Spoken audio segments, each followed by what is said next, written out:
Welcome back to The Deep Dive. Today, we are tackling a technological shift that, frankly, few people really saw coming. When you look back at the start of the full-scale invasion, Starlink was a total game changer. This resilient LEO satellite technology gave Ukrainian defenders just an undeniable edge when everything else had failed. Oh, it was more than an edge. It was, a foundational capability. It allowed for rapid deployment for high-speed data, robust command and control in these incredibly dynamic frontline environments. Right. But today we're looking at some detailed analysis, particularly from a new Skylinker publication, which confirms a really shocking pivot that once exclusive advantage is now being systematically exploited by the aggressor forces. Systematically. They are integrating Starlink terminals en masse, especially onto their strike drones. Okay, let's unpack this. Our mission today is to go deep into the facts, into the analysis presented in that Skylinker article. We need to understand the true scale of this problem, the consequences it poses, for civilian life, for military defense, and, most importantly, what strategic and regulatory paths are even available to Ukraine right now to protect its own telecom space. Ultimately, the core question, it really boils down to sovereignty in this new age of commercial LEO connectivity. Can a nation protect its territory, its people, when a critical dual-use technology is being turned directly against them? To really grasp the gravity of the threat now, we have to go back. We have to revisit those chaotic early days of 2022. That's where the vulnerability is baked in. Getting Starlink online quickly was absolutely essential for survival. It required Ukraine to implement a maximum simplification of all its telecom regulations. So speed over security. Speed trumps security, and you can understand why, right? Given the existential threat. And initially, this whole relationship functioned through a sort of informal technical regulation. SpaceX was primarily limiting access to areas specifically controlled by the Ukrainian government. Wasn't that right? They were kind of managing the operational security geographically. That was the initial strategy, yes. Yeah. But, and this is the key point, relying on a foreign commercial company for your military's operational security always carries risk.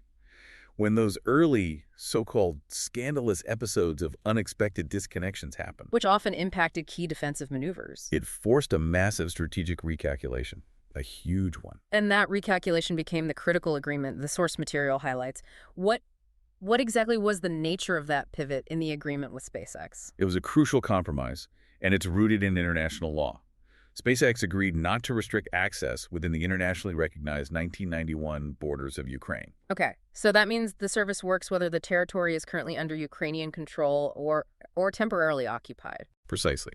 The rationale was simple. Ukraine cannot accept any outside entity defining its legitimate sovereign territory. Legally, diplomatically, that makes perfect sense.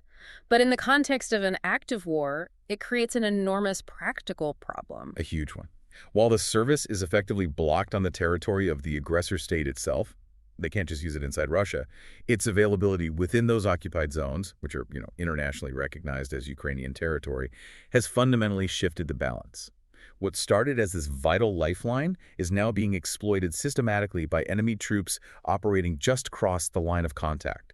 They're turning Ukraine's own legal principle of sovereignty against its defense. And here's where the conversation stops being, theoretical and starts relying on hard evidence. We are moving well past isolated incidents of soldiers finding a loose terminal here or there. The evidence points to systemic mass application. And that's a key distinction. For years, we've had anecdotal evidence, sure. Starlink terminals being used for simple comms in field conditions, but the evidence of integration into advanced military hardware, that's new, and it's alarming. Let's get into those findings. The Skylinker analysis includes confirmations of Starlink terminals found directly on enemy drones. We know about the detection of a terminal on a Russian strike drone, an aircraft-type UAV found near Pokrovsk. That alone is a huge leap in their capability. But the biggest indicator of systemic use, it wasn't just a battlefield finding. It was the confirmation of Starlink application on a specific model, the Molniya 2R UAV. And what makes that so definitive? Well, what makes it so definitive is that the application wasn't just reported by field units. It was cited on the official GUR war sanctions page. Okay. And for our listeners, GUR is the main directorate of intelligence of Ukraine. So when an item appears on a formal sanctions list like that, it means military intelligence has confirmed its systemic integration into the enemy's production chain. Absolutely. Yeah. This proves it's not a handful of terminals bought on eBay. Yeah. It's a standard mass-produced component being built right into the weapon systems themselves. It's industrialized. And the evidence isn't. I mean, it's not just limited to these high-altitude drones. Interviews with experts confirm that Starlink is being used extensively on ground military equipment, supporting forward command posts, all kinds of instances cited in the sources. And they're all benefiting from that high-speed, resilient connectivity. We also know how the supply chain is being fed. Russian drone manufacturers are now brazenly advertising Starlink as a standard modular option in their equipment catalogs. They're literally building their military production around this LEO capability. That's a huge point about sanctions evasion. I mean, if the hardware is just readily available, how are they getting it? It must be a logistical nightmare to get thousands of terminals while you're under sanctions. It's a complex network exploiting the very gray zone we're about to discuss. They're getting terminals, including the compact, easily concealed Starlink Mini, through third-party intermediaries. So shell companies. Often based in Europe or other friendly nations, and then they're just transshipping them. And since these are often purchased as personal or corporate mobility packages, the hardware just passes through customs as civilian commercial goods. It completely circumvents direct export controls aimed at the aggressor state. It just highlights this serious gap between sanctioning a country and regulating the distribution of commercial hardware. So if that's the confirmed evidence of this mass systemic misuse, we have to pivot to the critical stakes. What does this adoption mean for Ukraine's ability to defend itself? What's the tangible, immediate, negative consequence? The consequence is priced in human lives. Simple as that. When the enemy can leverage Starlink, they're fundamentally improving their communication, their real-time reconnaissance, and the precision of their strike capabilities. They gain a massive functional boost from a technology that was, until recently, Ukraine's exclusive asymmetric advantage. And the targets are getting much harder to protect now, right? It's not just frontline troops that are exposed anymore. No. This improved capability is especially dangerous for high-value static targets. We're talking about critical civilian infrastructure power stations, water facilities, and these rear-echelon military assets that are incredibly difficult, sometimes impossible to replace. When their communication is instantaneous and stable, it allows for faster, more complex coordination between their recon assets and their launch platforms. The sources specifically mention the elevated danger to unique air defense systems, which, for you, the audience, are the PPO system. Precisely. If a Starlink-equipped recon drone can instantaneously relay high-fidelity coordinates back to a long-range strike asset, the window for moving or activating countermeasures against critical air defense infrastructure, it just shrinks dramatically. And we've seen this play out. We've already seen the consequences. There are confirmed reports of complex strikes on civilian infrastructure, places like the Odessa region, using these high-end Starlink-equipped drones. So the core urgency that's outlined in the analysis is just. It's unavoidable. If the enemy continues to increase the use of Starlink on these strike drones, the success rate of their attacks against both civilian centers and military targets will significantly worsen for Ukraine. This technology has gone from being a tactical aid to an existential threat. And for Ukraine, this isn't about maintaining a technological lead anymore, is it? It's about prevention. Exactly. The analysis makes it starkly clear. A full block, or at the very minimum, a substantial limitation of this capability is a critical question, and it's priced in the very lives and safety of many Ukrainians. But implementing that kind of block runs directly into this bureaucratic mess created by the initial rapid adoption. This is the regulatory vacuum we need to talk about. That's right. The original deregulation has created a deep operational challenge. Right now, any Starlink terminal with a Continental Mobility package works fine in Ukraine. It doesn't matter what country it's from or who bought it, corporate or private. And guess which package is the most popular? The lower-cost private packages. Overwhelmingly. Which creates that perfect storm we call the gray zone problem. Exactly. The estimates suggest there are well over 200,000 Starlink terminals currently active in Ukraine, but less than 50%, less than half, were secured through official state or government channels.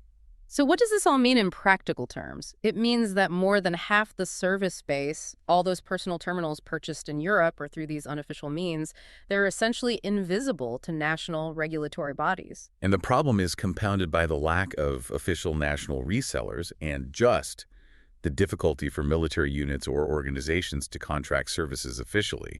When official procurement is slow and complicated, expediency drives users into the shadow market. They just buy personal subscriptions abroad and import the hardware. That's what happens. And this structure, where the terminal base is largely personal, unofficial, and acquired through foreign accounts, means Ukraine can't use standard regulatory tools. If they try to restrict service based on location or account holder, they're going to inevitably face massive difficulty blocking enemy use without accidentally hitting tens of thousands of their own legitimate Ukrainian users. So trying to technologically block only the enemy terminals when they're geographically indistinguishable from friendly units in the same area, it's a nightmare. It's a technological nightmare. And this brings us to the need for political and regulatory leverage.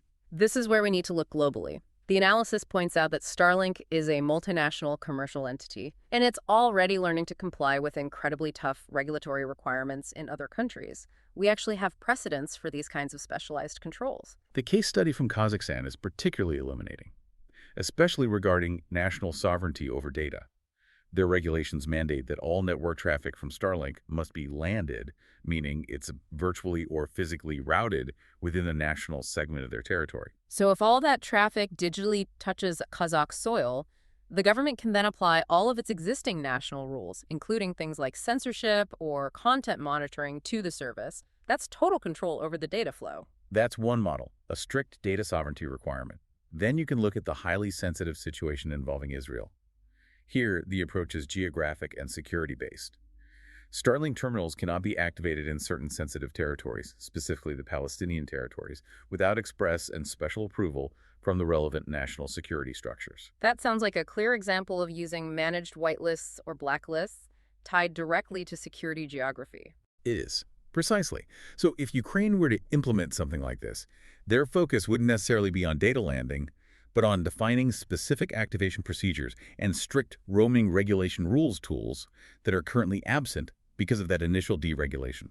And the Skylinker analysis points out that the immediate requirement for implementing these solutions isn't really technological, it's organizational and political. Ukraine needs a clear strategic initiative defined at the highest level of government. That clarity is the necessary first step. They need to clearly define the actors. Which government organizations, which positions, which personnel are responsible for the regulatory interface with foreign LEO operators like SpaceX. Then they have to define the processes, clear requirements, firm deadlines, and robust monitoring criteria for compliance. But we have to acknowledge the serious trade-off here. I mean, implementing these changes will require immense financial resources, technical competency, and political will. And it will be associated with potential network failures, errors, and loss of communication for legitimate Ukrainian users, at least initially. That is the hard reality. But the analysis is unambiguous. If nothing is done, the technology will continue to be freely used by the enemy. And that will lead to significantly higher casualties and more successful strikes against both civilian and military targets. The cost of inaction is exponentially higher than the cost of implementation errors. We also have to look beyond the immediate Starlink threat. If we zoom out, the analysis highlights that 2026 is expected to be a boom year for new LEO satellite projects: Amazon LEO, Telesat Lightspeed, Iridium, OneWeb. The LEO landscape is diversifying, and it's doing it rapidly. What Ukraine can apply to block Starlink-equipped drones today, the enemy will be able to apply with other operators tomorrow, assuming this regulatory vacuum persists. So the lesson here is foundational. Ukraine has to define its national satellite telecom mechanisms and rules now for the long term, not just for the immediate threat posed by one company. The fact that SpaceX is a highly visible, commercially driven company and it's heading toward a potential IPO, that means they are acutely sensitive to global regulatory compliance. This gives Ukraine a clear window of opportunity to demand and enforce effective mechanisms. This raises an important question, and it's one for you, the listener, to really mull over. Considering the vast scale of unauthorized terminals operating in this gray zone, the personal packages bought abroad, what is the fastest and most efficient way for a government to compel compliance? Is it through attempting these complex technological blocks on individual, anonymously sourced terminals? Or is it by focusing strict regulation solely on the financial streams associated with purchasing and renewing those monthly service packages? That decision requires a strategic calculation that balances technical difficulty against political expediency. It's a moment that demands urgent, high-level decisions. The most critical step now is determining how Ukraine will meet this challenge in the new year. It needs a coordinated top-down national strategy implemented immediately to define and implement rules that protect its national space, not just from Starlink, but from the entire coming wave of LEO connectivity. This is defense of national assets and fundamentally national lives. A truly critical challenge at the intersection of technology, law, and survival. Thank you for joining us on this essential deep dive into the complex intersection of military technology and telecommunication regulation. We hope this provided you with a clear, in-depth understanding of the critical risks and the necessary strategic steps forward for securing national satellite telecommunication space. If you are interested in further reviews, analysis, deep dives, and video lectures from Skylinker, we ask that you support the project through a paid subscription. That support structure is designed to meet the needs of this kind of educational activity far better than the usual one-off donations many are accustomed to. Your contribution is directly converted into the accelerated creation and improvement of educational materials, instructional podcasts, and video lectures, which you can already find on the Skylinker pages or YouTube channel. All funds are transparently and visibly converted into what is most needed right now by the defenders and specialists of Ukraine: vital information and knowledge.